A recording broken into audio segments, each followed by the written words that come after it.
it's a pleasure to be back again. Good morning. Again, my name is Dr. Sabando. But before we get started, let me just see here. Before we get started, I have a couple of disclosures. Obviously, I have no financial interests. I don't make any money out of this, at least officially.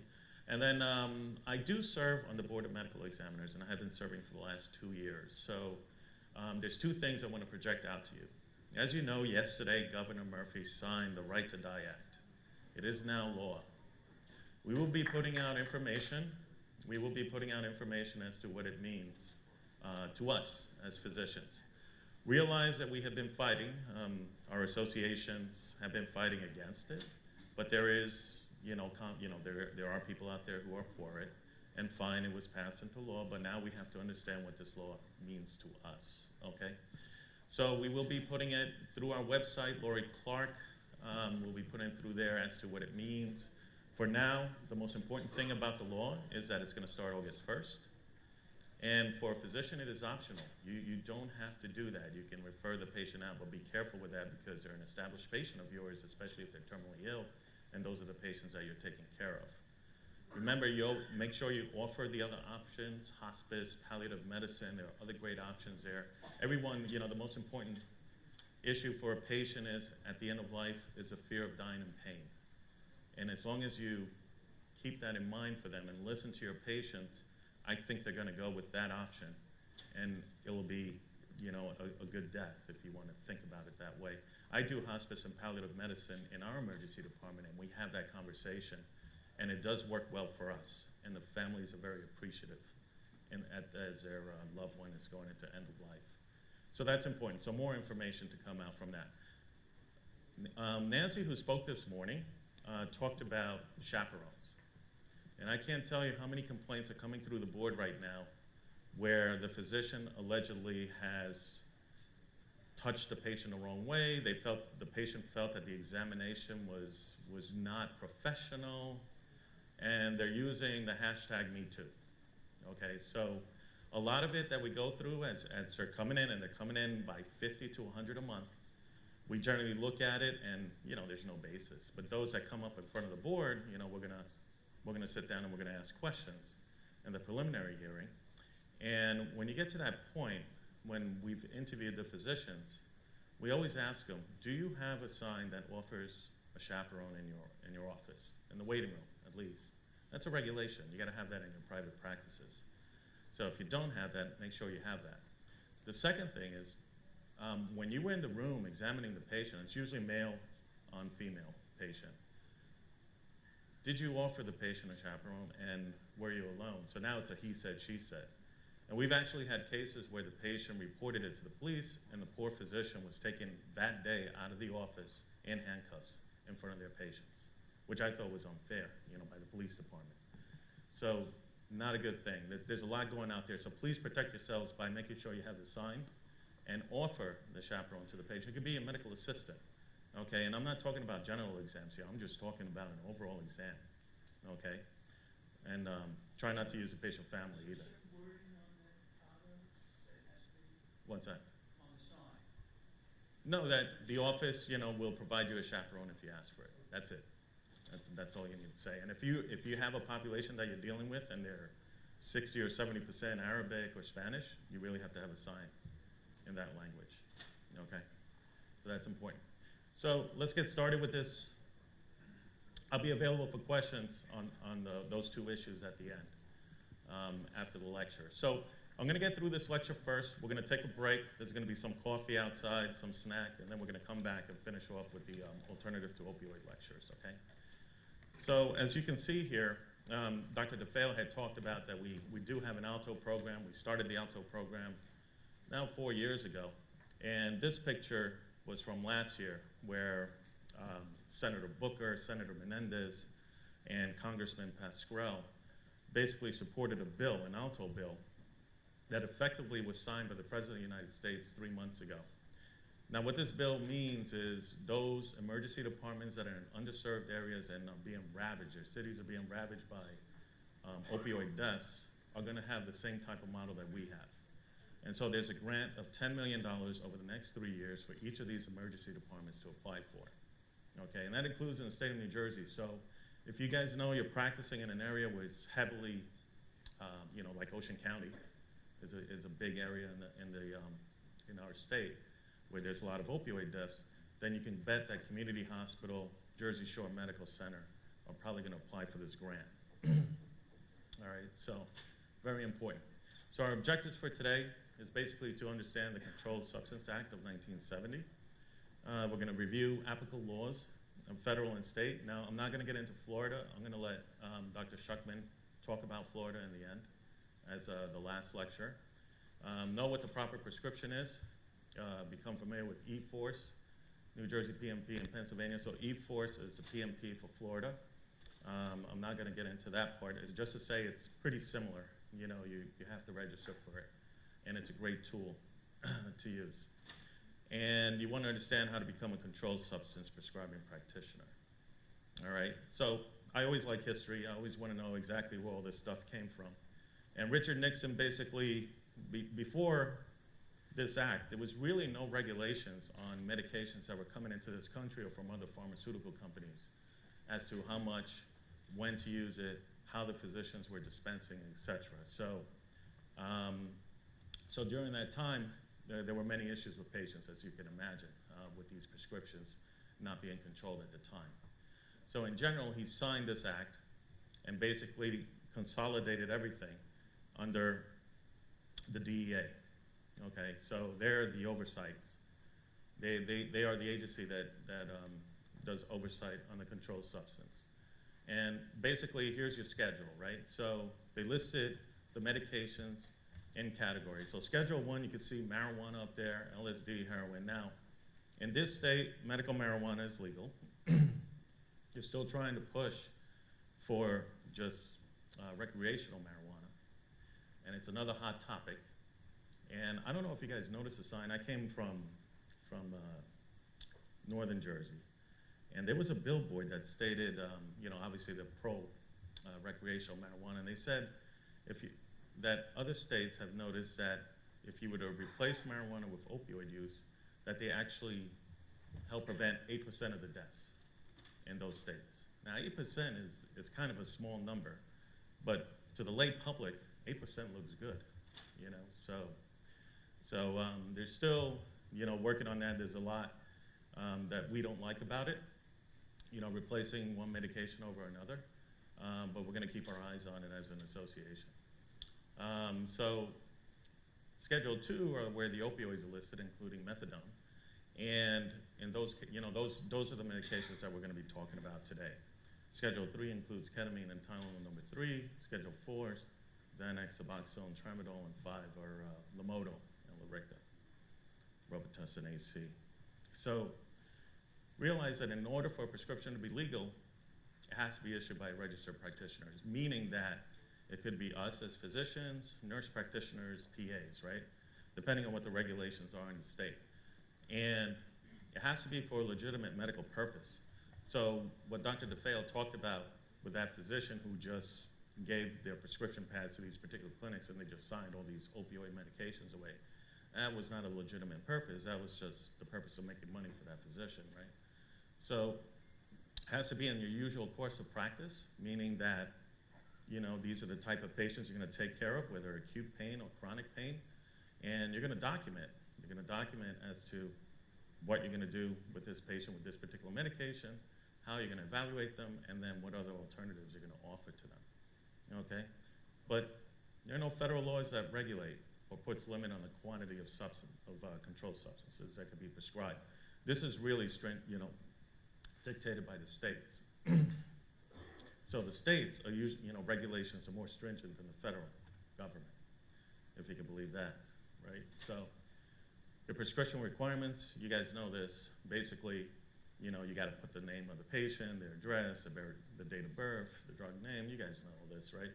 So there should be no refills on opioid medications.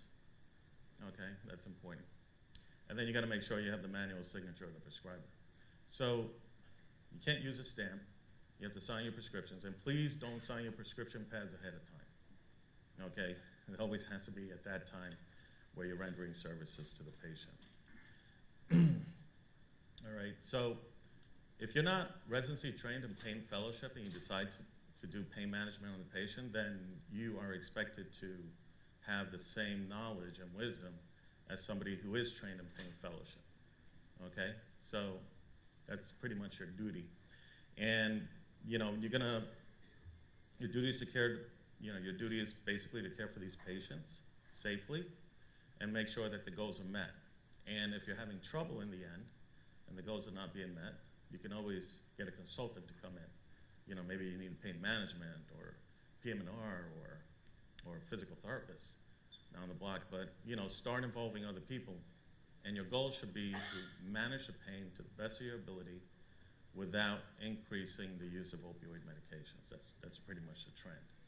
Okay, but if your patient is going to stay on certain opioid medications during the course of treatment because you have no choice and you've been following your own guidelines, you've been trying to help them with other alternatives, then so be it. That's just how it's going to be. No one is going to say that you're practicing bad medicine with that particular patient. So that to me is reasonable. At that point for that patient, as long as they're following your pain management contract, of course. So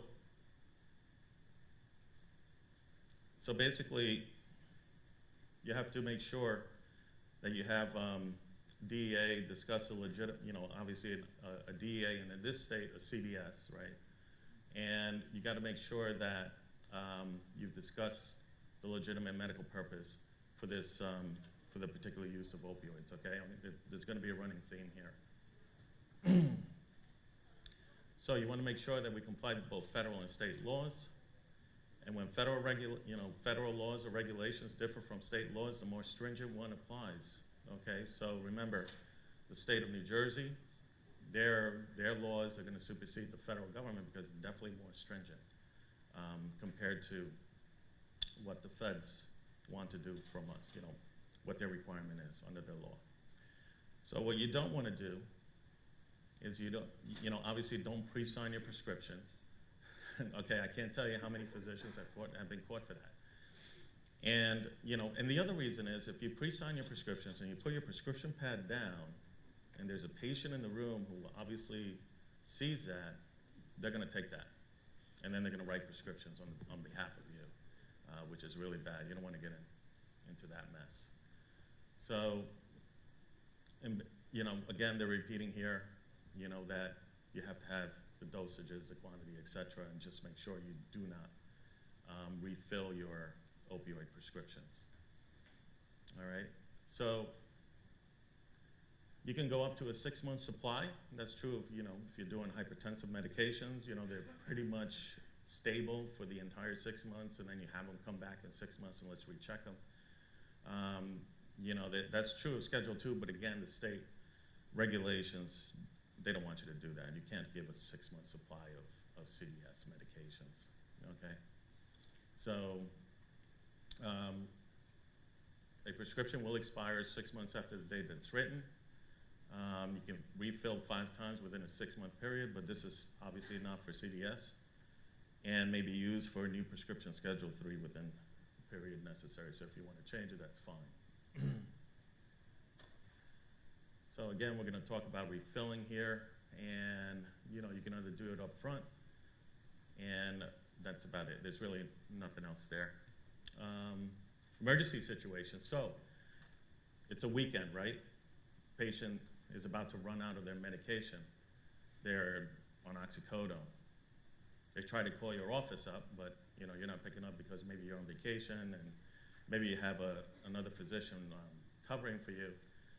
So or you call back and you say, oh, Mr. So-and-so, how are you doing? I just ran out of my prescription. That's a concern, right? Because maybe they're taking a little more than what they should, and that's not a good thing. So, keep, your antenna should be, your radar should be on high at that point to say, okay, there might be a problem.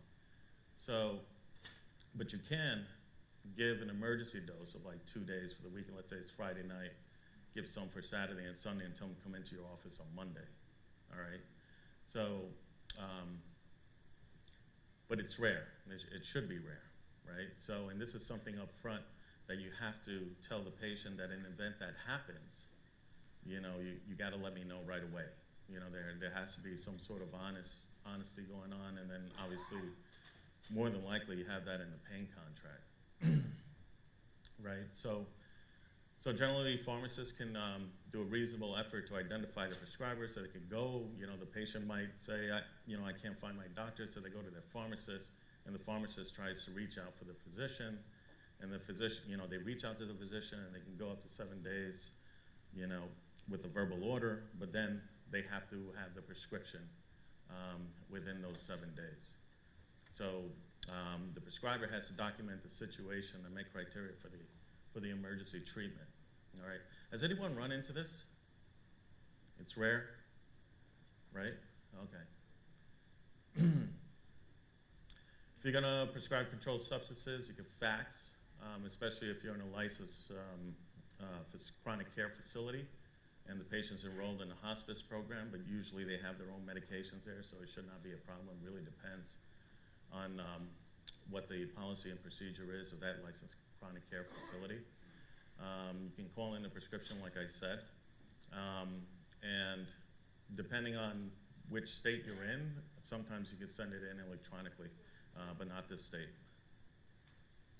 All right, so, yes, sir. Who's Paul? Mm-hmm.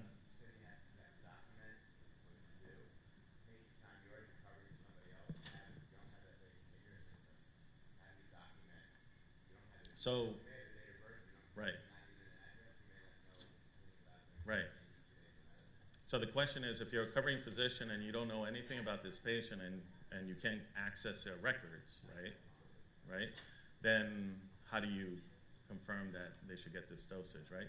So the New Jersey PMP, you can look it up there, right? Or, right. So as a covering physician, you would have the conversation with your fellow attending that you covered, and then they would have to document that you did that for them. Yeah.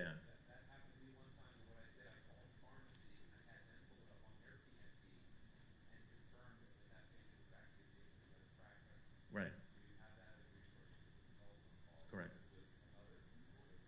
So the question here, or the comment here, was that he's covering for another group, and the pharmacist actually checked the New Jersey PMP, and they documented, yes, that's the correct place, and then you decided to go ahead and dispense, right? And then you communicated to them afterwards. Yeah, so that's correct. That's exactly what you want to do. So you're not gonna get in trouble. And if you want to make your own note on that particular patient that you had the conversation with the doctor, then by all means keep that in your record. All right. And you can always have the option of that patient coming to you, by the way. Let's say you're covering for a week because the physician's away. Have the patient come to you, so that's important. All right. So what has to be established is a doctor-patient relationship. Okay, so you have to sit down, talk to the patient, get your history and physical, try to form your differential as to where the pain is coming from, and then what your plan is, right? And if your initial plan is a short-term course of opioid medications because it's indicated, then that's fine. But then you have to have the patient come back, right, to see how they're doing. If your initial treatment would be naproxen and Flexeril, and they come back and the pain's not better, well, maybe you're going to try something else, which might include an opioid medication or not.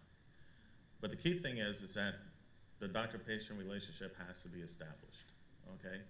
And if you're going to go the opioid route, then you have to have a pain contract with them if you decide to do that.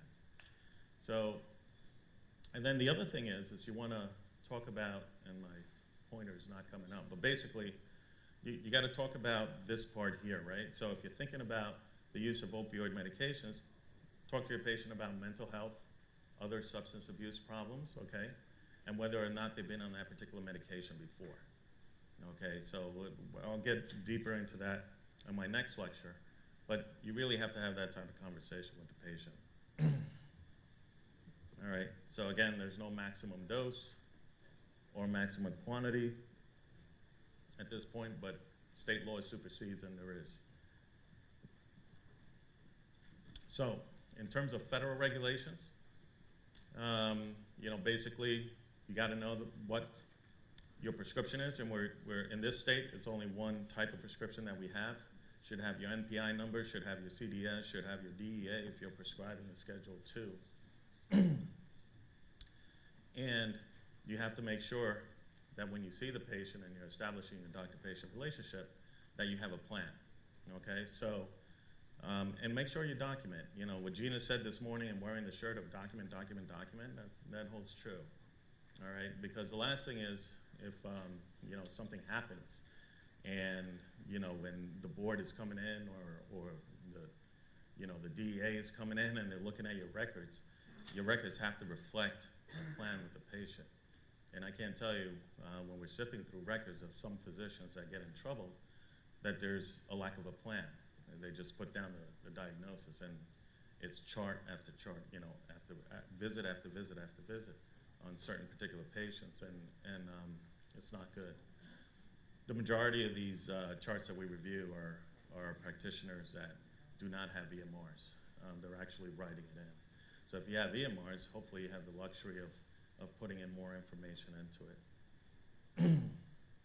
All right, so if you want any more information, you can go to deadiversion.usdoj.gov. And that's the federal. So we're going to roll right into state. We're doing good on time. I'm going to wrap this up in about 5-10 minutes. And in general, the states have their own rules, right? So you have to realize that you can't say, I didn't know. You have to know exactly what's going on. So there are many physicians that I know of that practice in Florida and the state of New Jersey and the state of Ohio, et cetera, and maybe things might differ a little, and yes, they have to check the prescription monitoring program, et cetera, but you have to follow up and make sure that you know the regulations in each of those states. So for me, it's easy. I just follow the regulations in the state of New Jersey because I only practice in the state of New Jersey. So pretty much in general, the boards pretty much consider that if you're prescribing this for a legitimate purpose, it's fine, it's okay, as long as you have a plan, and as long as it's evidence-based, right? So, and then you have to make sure that there's clear documentation that if the patient continues with unrelieved pain, and yet they're compliant, then so be it, right? But you're doing everything you can to manage the patient's pain. Now, some patients with chronic pain, you're never going to get them better. They're always going to have the chronic pain due to, a fall or an accident or something like that, or maybe they're just getting dependent on the opioid medication, and we'll talk a little bit about that in the next lecture. But whatever it may be, you just have to make sure that you're documenting, you're reevaluating, and that the patient is following your guidelines as to what's in the pain contract, right? So the pain contract may say, you know what, every time you come visit me, I'm going to do a urinary drug screen, just to make sure that you don't have anything else on board, and to make sure that you're taking your own medications and you're not diverting it yourself, right? So again, according to the states, you got to have your history and physical exam. But the big thing here that I'm stressing is in that physical exam, if you decide to go the opioid route, that you have to make sure you document if they have a history of substance abuse. And for us, it's, if they're lying to you, you go into the PMP, you look in there, and then all of a sudden the truth is there, right? So, and they've had previous medication. Like Dr. DeFeo said before, we're lucky that the PMP really now includes Pennsylvania, Delaware, Connecticut, New York, so you can pretty much look around the states to see if they've had a history. So your treatment plan is imperative, right? So physical therapy, physiatry, maybe psychiatry, maybe there's a mental health issue that's driving their pain. There are a lot of people with mental health issues, whether it's abuse or loss of job, and they perceive having chronic pain. So don't be afraid to talk to them about what's going on in their lives, and we as osteopathic physicians are very good at that. There's no question about that. we try to incorporate that into our history and physical, right? So, but therapy should be adjusted individually to the patient's needs. So you inform consent and agreement to treatment. So this is what the states recommend, and actually you should have, right? So it's actually a regulation. So you want to make sure you chart the risks and benefits were discussed with the patient. When possible, they should receive medications from only one physician. So in other words, they're not being treated by 3 or 4 physicians, unless the treatment together with those physicians is to the benefit of the patient. Like, you knew about it. In other words, you consulted with these other doctors. And you want the written agreement of your pain contract.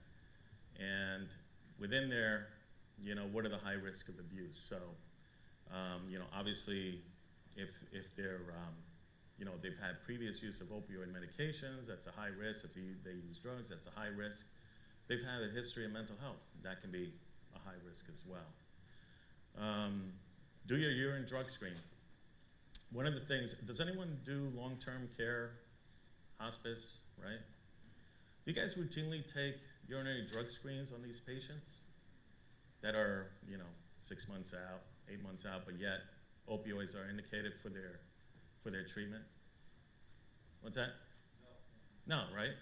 No, why? Because they're in long-term care facilities, right? And they're being taken care of, and and you're probably seeing them, or your nurse practitioner seeing them, or your PA, and no, you don't really need to do a urine drug screen on those patients there. Right, who said that? Right. All right, so everyone heard that? Diversion. The nurse may not be administering, it might be pocketing in, the medication, right? We ran into this, and we're actually looking at the regulations, because there are other physicians that do home care. So there are patients that are at home who are in hospice and palliative care, and the physician or the nurse practitioner goes and visits the patient and continues to prescribe them, MS Contin, et cetera, to keep them pain-free as much as they can. And so when we started to look at this, most of the patients are not getting urine drug screens there either. And it's for that fact, we're looking for diversion. So how do you know the patient's getting the medicine? You don't. There's also another issue. There are some labs who just don't go out and do that, or their coverage doesn't get covered. So there's a high cost to the patient. And so the doctor says, you know what, I don't want to put you in more financial trouble than you are, and you try to do the best thing, but how do you know they're not diverting, right? So keep that in the back of your mind. We in the board, we're looking at this. We know the physicians are doing the right thing for these patients, but we have no idea if there's diversion going on or not, on these patients, whether it's long-term care facilities or at home. So that's something that we're looking into. So for now, if you can, try to get a random drug screen. I'm not saying do it every day, but once a month would be good to see if the patient truly has that medication on board. So make sure you number the frequency of refills. Refills not meaning you're going to check off 2 refills or 1 refill on that prescription, but as you're watching the patient on a monthly basis, can we start decreasing? Is other therapy starting to help? Or do we need to maintain you on that particular prescription, or do we need to increase it because you're in worsening pain? Perhaps the physical therapy caused you more pain than what you had before, and sometimes it does. And then any reason that, you can pretty much, your pain contract can pretty much say, you know what, we're done. I'm not giving you any more opioid medications because you have another, you're abusing another medicine, or you're diverting, or I saw you on the PMP and you visited 3 other doctors in the last 3 weeks that you didn't tell me about. So at any point, you should be able to nullify the contract. So there should be a periodic review, reevaluate the need for opioids if the goals are not met, and then monitor compliance on the patient. right? So consultation, you guys do this, refer, if your treatment, your medications, perhaps your OMT, you might do that in your office and that's not working for the patient, well, by all means, send them to PM&R, send them to, another physician who might be able to help them. If you feel that they're having some sort of psychiatric issue, then, by all means, involve the psychiatrist. Mental health in the state, if not the country, is not in good shape. It's horrible. So we're currently working on that as well and trying to improve that. So, so just make sure you keep that in the back of your mind as you're managing the patient in your practice. Your medical records should be kept up. You should have all the information as we talked about, and everything's listed there. So, July 1st, 2018. So realize this is why you're here. You have to have 1 hour for biannual licensure, and our licenses are up in June. And you finally get credit for this, okay? I believe it's 2 hours in Florida. And then make sure that your treatment of acute pain, I have 3 days up there. There's 5 days in Pennsylvania, okay, for acute pain in terms of having the maximum amount of medication that you can give to the patient.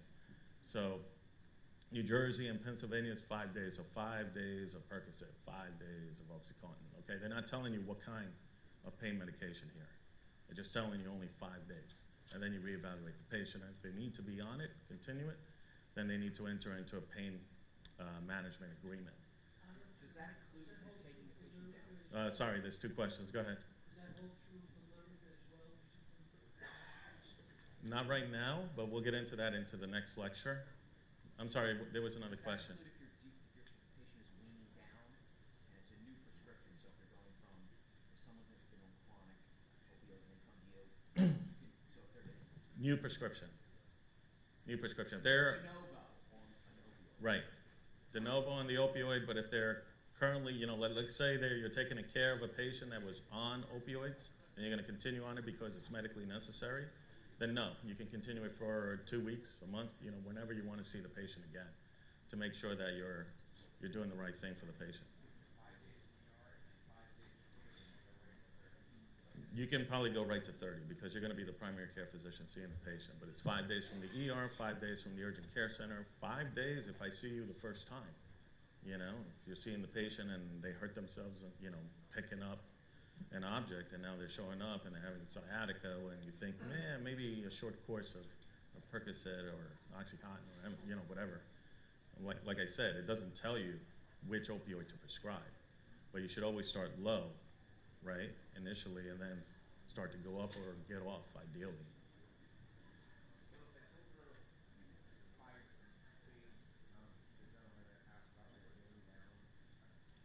I'm sorry?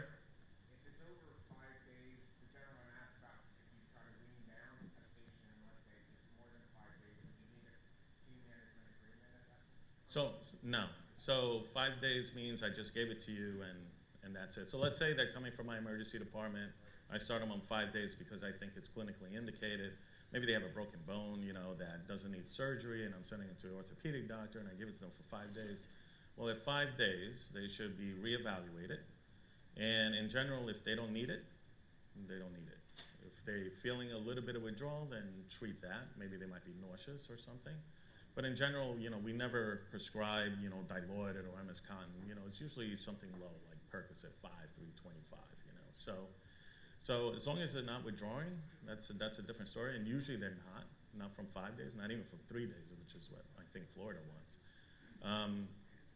That's okay. Now, if they're coming to your service now, and you feel that they can benefit another 2 weeks or another month, then yeah, at that point, you have to consider giving a pain management, contract. Right. Mm-hmm. After.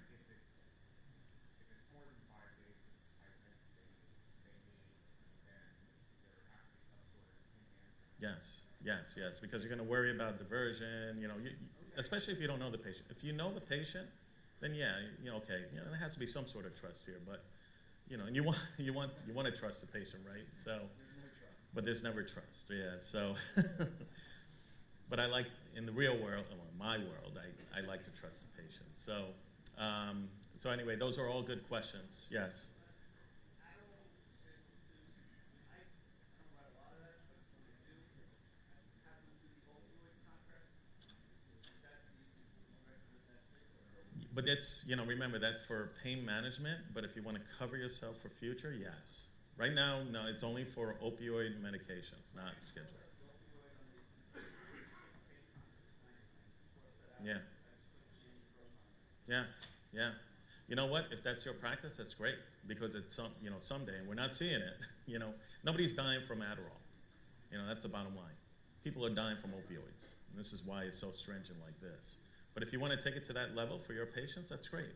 That's fantastic. The more the patient understands that the drug is so powerful and addictive, and may harm you, but it's going to help you as long as you and I see the same page and you understand how I want to treat you, then that should be okay.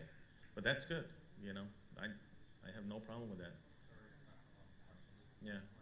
But let's pretend somebody has a kidney stone failure in a year, they need 5 days, and let's say 2 other things. Mm. How many times per year, say how many times per year in a single patient? Nope. Nope. Nope. You give acutely, for different issues any time of the year. That's right. That's an interesting question, but that's good. I'm going to keep moving on, and so we can be on time. I think there's some coffee outside, so let's go ahead and finish this before it gets cold. So, controlled substance, committee of health proxy, surgical procedures. Okay, so surgical procedures are exempt from 3-day rule. So this was an issue down in Florida. This was an issue here in this state with the 5-day rule. But surgical procedures are generally exempt from it. So that's up to the surgeon. So everything has to be done within prescriptions have to be done within a year. No refills on the opioid medications, and certainly, just make sure that the prescriptions are to date. So nothing for the future on these medications. No special restrictions exist for prescribing methadone for pain. It's very interesting. A lot of pain management physicians are using methadone to treat pain, but there's no special restrictions. Why is that? Nobody's dying from methadone, right? Think about that. So, at least not in mass as compared to what's going on with the opioid crisis in the country, right? So, you don't need a special DEA registration for prescription of methadone, but you do need certain certifications as per regulations in the state of New Jersey to prescribe methadone. Anyone prescribe methadone for pain? So there's, yeah, and it's a good option. So red flags. Now these red flags are from the American Academy of Family Practitioners, from the American College of Emergency Physicians, from the American Academy of Emergency Physicians. Those are the 3 websites that I picked this out, and all of them pretty much agree based on the studies that they performed, which are mostly retrospective. So if somebody's coming to your practice and they're asking for opioids, that's a red flag. They shouldn't be asking for that. You're the doctor. They're there for your help. How do you want to treat me? If they say, I'm here for back pain and usually Percocet works for me and that's what I want, that's a red flag, right? That's an easy red flag. So certainly check the PMP. You're not going to find if the patient has a history of overdoses, because they're not going to tell you. Drug abuse, sometimes they're not going to tell you. Mental illness, they're not going to tell you. But you can pretty much figure it out as you start to talk to the patient. They become a little more agitated. They become a little more aggressive. And Dr. DeFeo went to the extreme of that poor physician getting shot, by the husband, because it's obvious the husband was using the medication from the wife, which is quite sad. So if the patient, like we talked about, the patient starts to take more pills than prescribed, so now they're starting to run out. Well, why are they starting to run out? Are they having more pain, or are they giving it away, or are they getting more addicted to it, that they're perceiving that the pain is getting worse and they take extra? So that's a hard one, because you could pick it out, but you have to sit down and have the conversation with the patient and see if there's another issue medically going on as to the reason why they're taking the extra medications. All right? So if their prescription is lost or stolen, well, you know what? All you got to do is check the PMP, and if it's filled, you're done, right? So, and then if you're managing more than one family member with opioids, think about this one, right? They're going to start passing around. Maybe they're going to sell it. Maybe it's a way to, keep the family financially viable by selling pills on the street. The price of Percocet and Patterson per pill is $5. That's the going rate on the street from the patients that come in and tell me when they say, yeah, I'm on Percocet. Where'd you get the Percocet? What doctor is giving you the Percocet? Oh, I buy it on the street. Well, what'd you pay for that? $5, so amazing. And then the patient's reporting financial stressors, right? So now they're becoming more dependent. It's starting to affect their job. Maybe they're not getting, they're not using their money to buy food for the family. They're not paying the rent or the mortgage, but they're using the money to buy more opioid medications, if not heroin or other drugs, to support their addiction. So let's keep calm and let's recap. All right. So remember, your PMP is your best friend. So if you have no idea, go right in there, take a look at it. It can answer many of your questions. Okay. Document your history and physical, your diagnosis, any adjunct testing, and certainly make sure that you have a plan.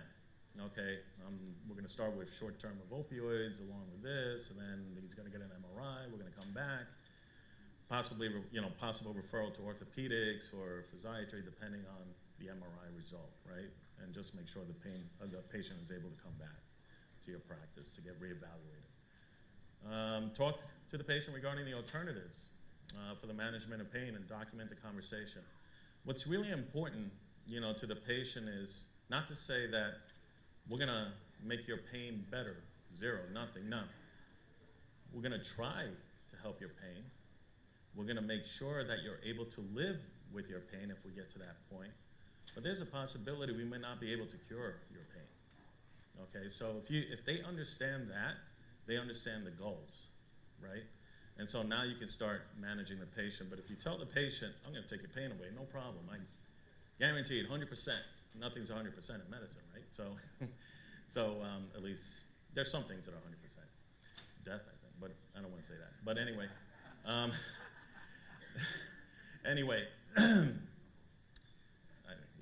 strike that. So,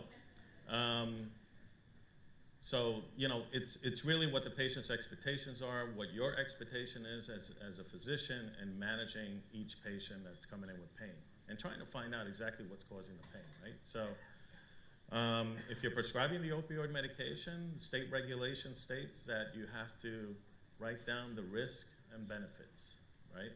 Risk and benefits. So, what are the risks? Possible addiction, right?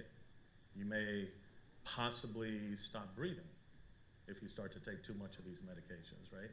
And oh, by the way, let's make sure we do a medication reconciliation and make sure they're not on benzodiazepines, which may interact and cause a reaction with the opioid medications and make them more somnolent, sleepy, and possibly stop breathing as well.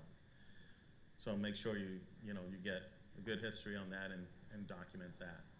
And also let them know that you are their treating physician. I am your physician, and if I'm prescribing you these medicines, you are not to go to anywhere else except me, because I want to make sure we are doing the right thing. If you start to go to a different physician and they start to prescribe you more of these medications, you're going to get sick. You're going to get sick and possibly addicted. That's a conversation you should have with these patients. Remember the red flags. If you have that list of red flags, just go in the American Academy of Family Practitioners. It's right there, or the American College of Emergency Physicians. You'll see those red flags there. And, you guys have seen this, those red flags. So if you see it, antennas should go up. Try not to prescribe opioid medications. And then keep up with the new opioid regulations as they start to come up. They're not going to come up by surprise. We're going to let you guys know. Certainly, Lori Clark, who's our legislative counsel for NJOPS, always puts on a monthly basis the hot bills or hot topics, hot regulations on the NJOPS website, and we send it out to our members. All right, so if you need to get in touch with us, or if you see something that you don't like out there, please let us know, and we'll take a look into it as well.